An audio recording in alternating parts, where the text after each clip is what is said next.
Assalamu alaikum wa rahmatullahi wa barakatuhu. My name is Faizal Manjoo. I wish to speak on the topic of drafting Islamic will today. Very important topic because if a person dies without the Islamic will, the risk is he will infringe a lot of verses of the Quran. So when you die, there are two ways that can happen. If you don't have a will, this is known as intestate, and the law of the land will apply. And if you have a will, then what will happen is your will be upheld because of the freedom of testation under English law. Now, as Muslims, as you know, one of the most sophisticated area of law in Islam is the law of inheritance. Very advanced, very advanced. So when you decide to draft a will, first thing you have to understand is what is a will. A will is an expression of a person, is a written expression, very important, the word written, because under English law it has to be written. A will is a written expression of a person's wish regarding how his estate should be devolved or distributed after his death. That is, in a nutshell, what is a will. Many a times we tend to confuse will with wasiyah. Wasiyah in Islam means, from a fiqh point of view, your bequest. That is, Sharia allows you to up to 1/3 of your net state, to give it to whoever you want besides your legal heirs. This includes non-Muslims, to a charity, etc. We'll come to that in a few minutes. So, what are the main ingredients you must have? Now, the very first thing you have to understand is you are living in UK. The law of UK must be abided to. The reason is you don't want your will to be rejected by the probate officer. So it is regulated by the Wills Act of 1857. There are certain conditions for a will to be valid. Number one, you have to sign it. Number two, it must be in writing, of course, and you must have two witnesses. You must be sane, you must be able to be appreciating the estate that you have, the impact your will have. You must not do things in your will which goes against the public policy. For example, if you have a duty of care towards somebody, you must observe that. There is a case law on that as well. And most importantly, from Islamic point of view, is you have it according to your wish that will please Allah and yourself. So you must have it written, you must sign it, you must have two witnesses, you must be 18 years old usually, right? These are some conditions. I don't want to go too much in those details there. So once you have this in mind and you want to draft a will, the very first thing you do is you identify who you are, yourself. Number two, you have to ensure that you have a revocation. In other words, whatever previous wills you have in the past, you must revoke that will. Very important, because certain events of the past may impact on it. For example, there's a divorce or there's a marriage, there's a bankruptcy, whatever. There are many reasons why a revocation clause is important. Once you finish a revocation clause, the third thing you need to have is your own body. Remember, as a Muslim, Rasulullah said in a hadith, three things should not be delayed. A girl, once you get a good proposal, time of salah, and the burial of a dead person. As soon as possible, you wish to be buried. And also very important is, at times people are married to the Ahli Kitab and the wife might require the body. And now what do? Some people want to cremate the body. Some people don't want to bury it in a Islamic graveyard, Muslim graveyard. So it has its own ramification. Therefore, make sure you say what you want to do with your body, where you want it to be buried, as far as possible. Now, there's another important question, is the issue of organ donation.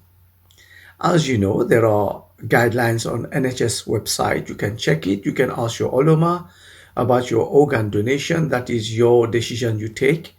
But in England, this is a very important issue being debated. I would ask you to look into that. And also, some people want their body to be sent abroad to be buried abroad. That also, please consider properly, because at times it costs a lot of money and your organ will be taken out. It got to, some elements will be put into your body, etc. Whether you want to go through all those processes. So these about your body, consider those fiqh issues. Once you have identified yourself, who you are, you have revoked all your previous ones, even you didn't have it, write it. You never know what you have written in the past.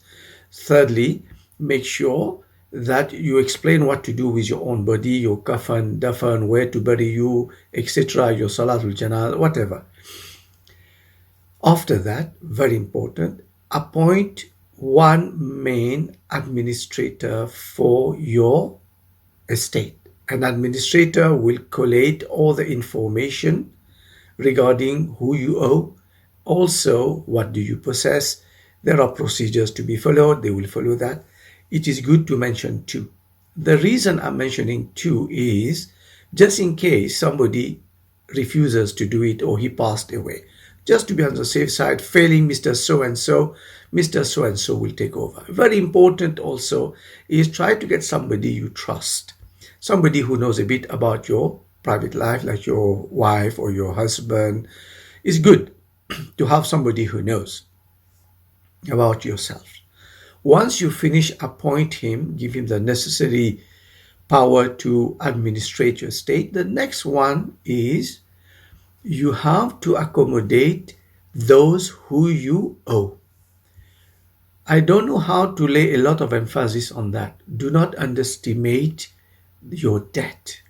Make sure you pay your debt. Provisions are made for that, especially if you are in business, right? So make sure you have a list of the people you owe, and that will avoid confusion to your heirs, because you don't want after your death people come and claim money and your estate has been devolved, etc. You don't want those headaches. And also from Islamic point of view, it is not nice to delay the payment of your debt. Rasulullah says that you must pay as soon as possible. And also there are hadiths on that. When a person dies, no intention to pay, he's cheating in his qabr, in his grave. What would happen? That debt will rotate around his head. This is the last thing you want to see in your qabr. After you finish pay your debt, very important to keep in mind is the tax. I don't know how to explain it to you. Estate tax planning, estate planning, our people don't want to understand. It can go up to 40% after your nil rate ban. In other words, you got about 325,000, whatever you have, plus 175,000 for your residence or the house you were staying. Above that, there will be tax implication, which can go up to 40%. So ensure about this, that you are planning your estate accordingly to mitigate that, because you don't expect after your death your wife or your children to have liquidity to pay that. You got to make provision. If they have to pay, you pay, but you got to prepare for that. Make provisions, right? If you have property abroad as well, you have to take that into account under English law as well. So these are basic things about your debt, who you owe, and the HMRC also will also ask question about these things to your administrator. So cater for that as well. When you finish all those things, then you do what you call a wasiyah, a bequest. This is very important, brothers and sisters, because Allah subhanahu wa ta'ala is giving you a chance to compensate for your shortcomings, or even me, my shortcomings in my ibadat, or an opportunity to create a sadaqatul jariyah. This 1/3, please do not throw this away. Use it if you have the means. If you have the means, use it, because after your death, you don't know what will happen with the heirs, how they will manage theirs. It is theirs by the end of the day. So if you have zakat, outstanding zakat, you could not pay, or hajj, or whatever, you use it. Or you want to give somebody who is not your heir, including a non-Muslim, or a charity, you can give it up to 1/3 your net state after you pay your debt and your tax. This is a very important element, your bequest, your wasiyah. Pay attention to that. Very, very important. Use it, whatever Allah has given it to you. Right? Under the English law, you got freedom of testation, no problem at all. And use it to help other people, for yourself after your death. The next one, what you do after that is you make provision for your inheritance, what you call mirath. That is, who will get what. You can put it in your will, you calculate it, you put it in your will, no problem with that. Or some people do say you do mirror will, and then you do estate tax planning, you do estate planning, and so on. That you can see to the experts to do it for you, right? So don't forget to put a clause there.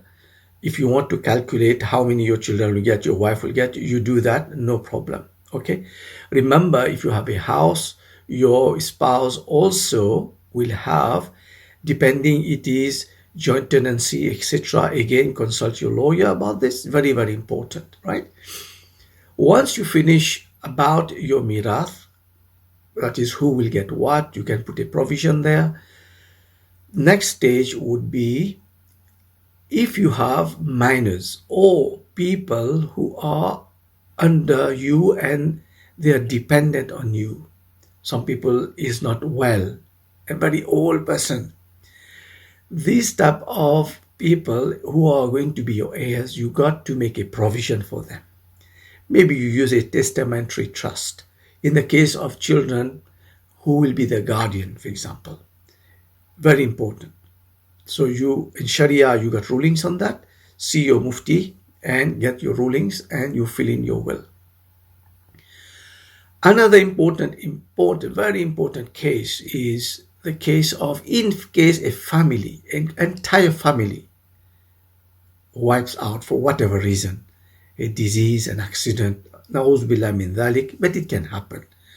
Then what happened to your estate? Make a provision. You call that residual gift. Make a provision in case there is no person who will inherit, no legal heirs. You make everything sadaqatul jariyah, so that after your death also you can benefit, inshallah. The last one, which I think very important, I would advise you to consider, is an arbitration clause. You don't want after your death your children or your heirs go and fight. It can happen. So what you do, you make an arbitration clause. What is arbitration? This is where you don't want to go to court. You appoint an arbitrator. The arbitrator will hear the parties, and then he will make what called an award. Not a judgment, an award. It's quasi-judicial. Then if person doesn't want to listen to it, you can take it to court, you make it become a judgment. Of course, people can review, you can go for review. This is according to the Arbitration Act. It is legal to do that. There's nothing wrong there. So you can put an arbitration clause to ensure that your children don't go and waste money in legal fees. As far as possible, try to make them understand the importance of inheritance. Because inheritance, your will, believe me, there are hadith in Ibn Majah and so on, where if a person drafts his will, that can be his salvation for the akhirah. A small action, it will take you maybe 1 hour, 2 hours to draft a will, and once this is done, inshallah al-aziz, with clean heart to please Allah and also to look after your family, to make provisions for them, to make provision for your hereafter, to mitigate the risk of unnecessary dispute. This is a great ibadah that you are making. Inshallah, if you draft a proper will, Allah subhanahu wa ta'ala, inshallah, will give you Jannah just for that sake, inshallah. There are hadith of Ibn Majah. I don't want to go too much in that. There's this hadith in Bukhari also, where Islam advises to draft our will, not spend 2 nights beside this, etc. That is a topic on its own, fazail of drafting a will. That's a topic of its own. There's no time for that. So after you have fulfilled all those conditions, the next one is make sure you sign it and your 2 witnesses sign it. And important also is to date it. Don't forget to date your will. When did you sign it? Very important. And a will being a very important legal document, keep it in a safe place. Some people leave it with the solicitors. Some people will tell their wife or husband where they kept it.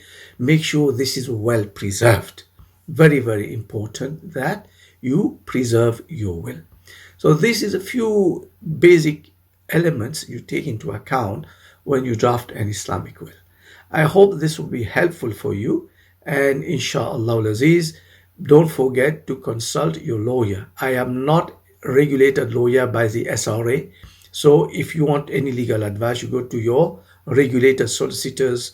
If you want to do estate tax planning, you go to the regulator recognized by the FCA.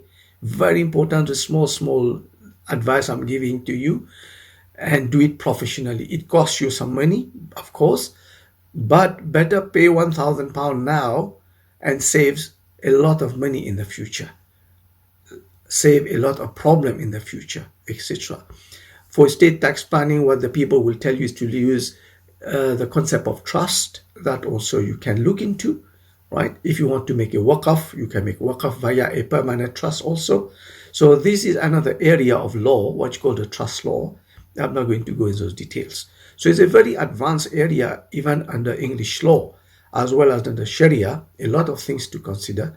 So I hope, inshallah al-aziz, this basic idea I've shared to you, you will be able to implement it. And also, if Allah wills, Allah will keep your children, your heirs in harmony after your death. And this will be a means of your Jannah in the Akhirah. So very quickly, I just repeat again what you consider when you draft Islamic will. Number 1, you're going to look into identifying yourself. Number 2, you revoke every previous will. Number 3, you're going to look into your kafan, dafan, your body, etc. Number 4, your debtors and if there's any tax implication. Number 5, your bequest, your wasiyah. Number 6, you're going to look into your miras provision. Number 7, you're going to look after your guardians for your children or whoever is under you and needs help. Number 8, you're going to look into your your residual gift. Number 9 is going to be your arbitration clause. And number 10, you're going to sign it and your 2 witnesses sign it. So very, very briefly, I have tried to make it easy for you to understand. It's not a train crash, it's not complicated. And any person well geared up will guide you, inshallah al-aziz. So may Allah subhanahu wa ta'ala help us to draft our will properly for His pleasure, because whatever we have is for Allah subhanahu wa ta'ala. So inshallah, I'll stop here. Subhanallah bihamdihi, subhanakallahumma, nashhadu an la ilaha illa anta nastaghfiruka wa natubu ilayk. Make some dua, inshallah aziz.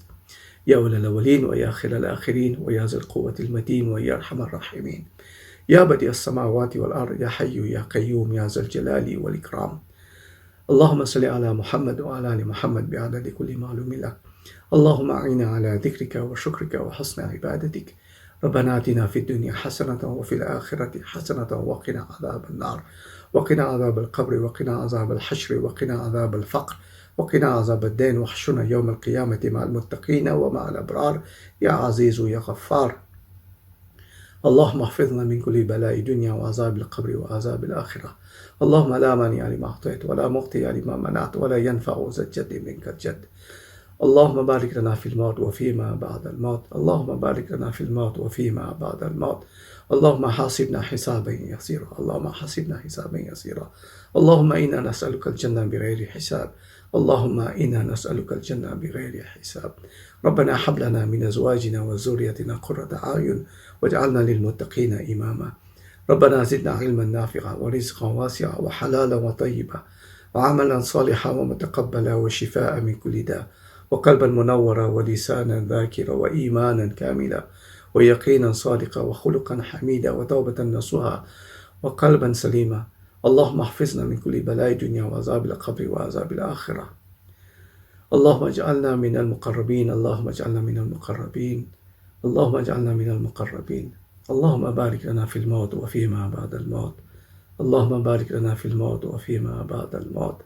اللهم إنا نسألك من خير ما سألك منه نبيك وحبيبك محمد صلى الله عليه وسلم، ونعوذ بك من شر ما استعاذ منه نبيك وحبيبك محمد صلى الله عليه وسلم.